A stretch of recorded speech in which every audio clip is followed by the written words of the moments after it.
Item ಯಾವುದೇ ಇರಲಿ try ಮಾಡಿ ಆಚಿ ಚಿಕನ್ ಮಸಾಲಾ. ಆಚಿ ಚಿಕನ್ ಮಸಾಲಾ ಇಡೀ ಭೂಮಿಗೆ ಕಂಟಕವಾಗುತ್ತಾ ಸೂಪರ್ ಎಲ್ ನೀನೋ. 2026ರ ಆರ್ಥಿಕ ವರ್ಷದಲ್ಲಿ ವಿಶ್ವವನ್ನೇ ಕಾಡಲಿದೆಯಾ ಈ ಸೂಪರ್ ಎಲ್ ನೀನೋ ಅಂತ. ವಿಶ್ವದ ಹವಾಮಾನ, ಕೃಷಿ ಮತ್ತು ಆರ್ಥಿಕತೆ ಮೇಲೆ ಈಗ ಈ ಸೂಪರ್ ಎಲ್ ನೀನೋ ಎಫೆಕ್ಟ್ ಬೀರುವ ಸಾಧ್ಯತೆ ಇದೆಯಾ?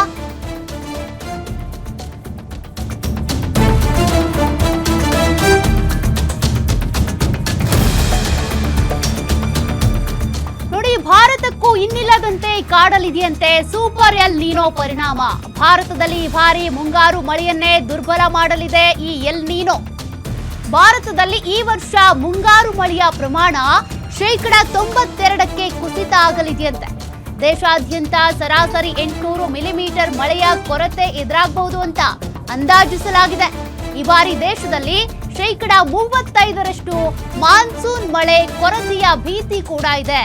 ಐತಿಹಾಸಿಕವಾಗಿ ಸರಾಸರಿ 16% ಮಳೆಯ ಕೊರತೆ ಎದುರಾಗ್ತಾ ಇತ್ತು. ಆದ್ರೀಗ ಮತ್ತೆ ಮಳೆಯ ಕೊರತೆ ಹೆಚ್ಚಾಗುತ್ತೆ ಅಂತ. ಆಗಸ್ಟ್ ಮತ್ತು ಸೆಪ್ಟೆಂಬರ್ ತಿಂಗಳಲ್ಲಿ ಒಣ ಹವೆ ಏರ್ಪಡುವ ಸಾಧ್ಯತೆ ಇದೆ. ಸೂಪರ್ ಎಲ್ ನೀನೋದಿಂದಾಗಿ ಭಾರತದಲ್ಲಿ ಭಾರೀ ಪ್ರಮಾಣದಲ್ಲಿ ಬಿಸಿ ಗಾಳಿಯ ದಾಳಿ ಆಗಬಹುದು ಅಂತ. ಜನರ ಆರೋಗ್ಯದ ಮೇಲೆ ವ್ಯತಿರಿಕ್ತ ಪರಿಣಾಮ ಎದುರಾಗುವಂತ ಭೀತಿ ಈಗ ಎದುರಾಗಿದೆ. 2015-16ರಲ್ಲಿ ಇದೇ ರೀತಿಯಾಗಿ ಈ ಸೂಪರ್ ಎಲ್ ನೀನೋ ಪರಿಣಾಮ ಬೀರಿತ್ತು. ಇದರಿಂದಾಗಿ ಜನರು ಆತಂಕಕ್ಕೀಡಾಗಿದ್ರು. ಒಂದ್ ರೀತಿ ಬರಗಾಲದ ಪರಿಸ್ಥಿತಿ ಇತ್ತು. ಈಗಲೂ ಕೂಡ ಅಂಥದ್ದೇ ಪರಿಸ್ಥಿತಿ ಎದುರಾಗಬಹುದಾ ಅನ್ನುವಂಥ ಆತಂಕ ಹೆಚ್ಚಾಗ್ತಾ ಇದೆ.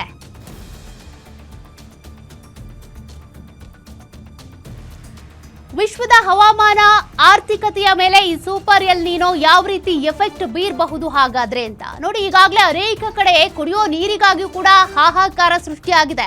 ಮತ್ತೊಂದು ಕಡೆ ಹವಾಮಾನದಲ್ಲಿ ಯಾವ ರೀತಿ ಬದಲಾವಣೆ ಆಗ್ತಾ ಇದೆ ಅಂದ್ರೆ, ಯಾವಾಗ ಮಳೆ ಬರಬೇಕು ಈ ಜೂನ್ ಜುಲೈ ಸಂದರ್ಭದಲ್ಲಿ ಮಳೆನೇ ಬರೋದಿಲ್ಲ. ಬದಲಿಗೆ ಈ ಏಪ್ರಿಲ್ ಮೇ ತಿಂಗಳಲ್ಲಿ ನೀವು ಅನೇಕ ಬಾರಿ ಅಕಾಲಿಕ ಮಳೆಯನ್ನ ಕಂಡಿದ್ದೀರಿ. ಈಗ ಮುಂದಿನ ದಿನಗಳಲ್ಲಿ ಹಾಗಾದ್ರೆ ಈ ಬಿಸಿ ಹವೆ ಅಥವಾ ಬಿಸಿ ಗಾಳಿ ಎಫೆಕ್ಟ್ ಅನ್ನ ಜನರು ಅನುಭವಿಸುವಂತ ಪರಿಸ್ಥಿತಿ ಬಂದು ಒದಗುತ್ತಾ ಅಂತ. ಯಾಕೆಂದ್ರೆ ತಾಪಮಾನದಲ್ಲಿ ಪ್ರತಿನಿತ್ಯವೂ ಕೂಡ ವ್ಯತಿರಿಕ್ತವಾಗಿ ಬದಲಾವಣೆಗಳಾಗ್ತಾ ಇದೆ.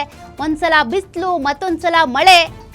ಹಾಗಾಗಿ ಇದೆಲ್ಲವನ್ನ ಗಮನಿಸಿದಾಗ ವಿಶ್ವ ಹವಾಮಾನ ಇಲಾಖೆನೇ ಈಗ ಇದಕ್ಕೆ ಸಂಬಂಧಪಟ್ಟಂತೆ ಒಂದಷ್ಟು ಸೂಚನೆಗಳನ್ನ, ಎಚ್ಚರಿಕೆಗಳನ್ನ ಕೊಟ್ಟಿದೆ.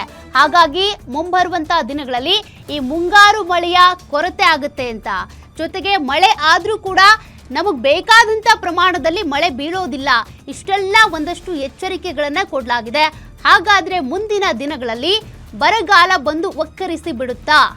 ಬಿರು ಬಿಸಿಲಿನಿಂದಾಗಿ ನಾವು ಆ ಬಿರು ಬಿಸಿಲಿಗೆ ಅನೇಕರ ಆರೋಗ್ಯದ ಮೇಲೆ ಪರಿಣಾಮ ಆಗುತ್ತಾ ಅಂತ. ಮತ್ತಷ್ಟು ಡೀಟೇಲ್ಸ್ ಕೊಡ್ತಾರೆ ಡಿಜಿಟಲ್ ಎಡಿಟರ್ ದಿಲೀಪ್. ಈ ಸೂಪರ್ ಎಲ್ ನೀನೋ ಅನ್ನುವಂತ ಪರಿಣಾಮ ಜಗತ್ತಿನಾದ್ಯಂತ ಭಯ ಹುಟ್ಟಿಸ್ತಾ ಇದೆ. 2015-16ರಲ್ಲಿ ಇದೇ ರೀತಿ ಆಗಿತ್ತು.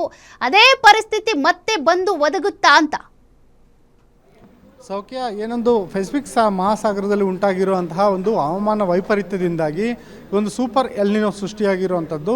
ಈ ಒಂದು ಸೂಪರ್ ಎಲ್ ನೀನೋ ಭಾರತಕ್ಕೆ ಈ ವರ್ಷ ಮುಂಗಾರಿನ ಅವಧಿಯಲ್ಲಿ ಭಾರಿ ಪ್ರಮಾಣದಲ್ಲಿ ಹಾನಿಯನ್ನುಂಟು ಮಾಡುತ್ತೆ ಅನ್ನೋ ಅಂದಾಜು ಇದೀಗ ವ್ಯಕ್ತ ಆಗ್ತಾ ಇದೆ. ಭಾರತದಾದ್ಯಂತ ಒಟ್ಟು ಸರಾಸರಿ ಮಳೆ ಪ್ರಮಾಣ ಏನು 100% ಪ್ರಮಾಣದಲ್ಲಿ 92% ಮಾತ್ರ ಮಳೆ ಆಗುತ್ತೆ, ಮುಂಗಾರು ಮಳೆ ಅಂತೇಳ್ಬಿಟ್ಟು ಒಂದು ಅಂದಾಜು ಹೇಳ್ತಿದೆ.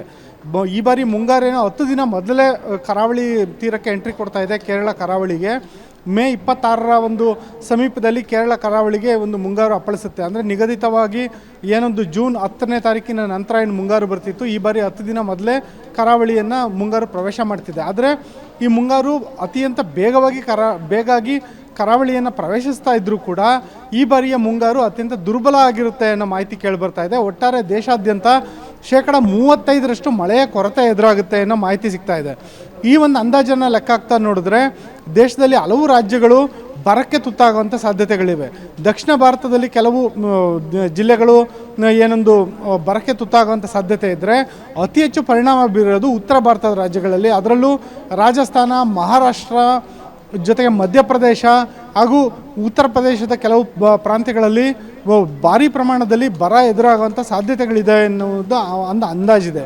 ಜೊತೆಯಲ್ಲೇನೆ ಏನೊಂದು ಉಷ್ಣಾಂಶದ ಪ್ರಮಾಣ ಇದೆ ಅದು ಶೇಕಡ 5 ಡಿಗ್ರಿ ಸೆಲ್ಸಿಯಸ್ನಷ್ಟು ಉಷ್ಣಾಂಶ ಹೆಚ್ಚಾಗುವಂಥ ಸಾಧ್ಯತೆ ಕೂಡ ಇದೆ. ಈ ಮೂಲಕ ಇದರಿಂದ ಏನಾಗುತ್ತೆ ಅಂದರೆ ಭಾರಿ ಪ್ರಮಾಣದಲ್ಲಿ ಬಿಸಿ ಗಾಳಿ ಬೀಸುವಂಥ ಸಾಧ್ಯತೆ ಇದೆ. ಈ ಎಲ್ಲ ಬದಲಾವಣೆಗಳಿಂದಾಗಿ ಹವಾಮಾನ ವೈಪರೀತ್ಯದಿಂದಾಗಿ ಮೊದಲನೇದಾಗಿ ಕೃಷಿಗೆ ಭಾರಿ ದೊಡ್ಡ ಹೊಡೆತ ಬೀಳಲಿದೆ. ಹೀಗಾಗಿ ಇಡೀ ದೇಶದ ಒಂದು ಆರ್ಥಿಕಾಭಿವೃದ್ಧಿಗೆ ಒಂದು ಹೊಡೆತ ಬೀಳುತ್ತೆ. ಇದು ಒಂದು ಕಡೆ ಆದರೆ, ಮತ್ತೊಂದು ಕಡೆ ಹವಾಮಾನ ವೈಪರೀತ್ಯದಿಂದಾಗಿ ಜನರ ಆರೋಗ್ಯದ ಮೇಲೂ ಸಾಕಷ್ಟು ದುಷ್ಪರಿಣಾಮಗಳು ಉಂಟಾಗುವಂಥ ಸಾಧ್ಯತೆಗಳಿದ್ದಾವೆ ಅಂತ ಹೇಳ್ಬಿಟ್ಟು ತಜ್ಞರು ಅಂದಾಜು ಮಾಡಿದ್ದಾರೆ. ಹೀಗಾಗಿ ಈ ವರ್ಷ ಏನು 2026 ಏನಿದೆ ಇದು ಒಂದು ರೀತಿ ಮಹಾ ವಿಪತ್ತಿನ ವರ್ಷ ಅಂತ ಹೇಳ್ಬೋದು. ಈಗಾಗಲೇ ಪ್ರಧಾನಿ ಮೋದಿ ಅವರು ಹೇಳಿದ್ದಾರೆ ಯುದ್ಧದ ಪರಿಣಾಮದಿಂದಾಗಿ ತೈಲದ ಅಭಾವ ಇದೆ ಅಂತ. ಅದ್ರ ಜೊತೆಯಲ್ಲೇ ಈಗ ಪ್ರಕೃತಿ ಕೂಡ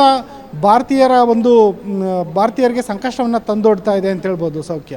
ಓಕೆ, ಥ್ಯಾಂಕ್ ಯು ದಿಲೀಪ್ ಡೀಟೇಲ್ಸ್ಗೆ.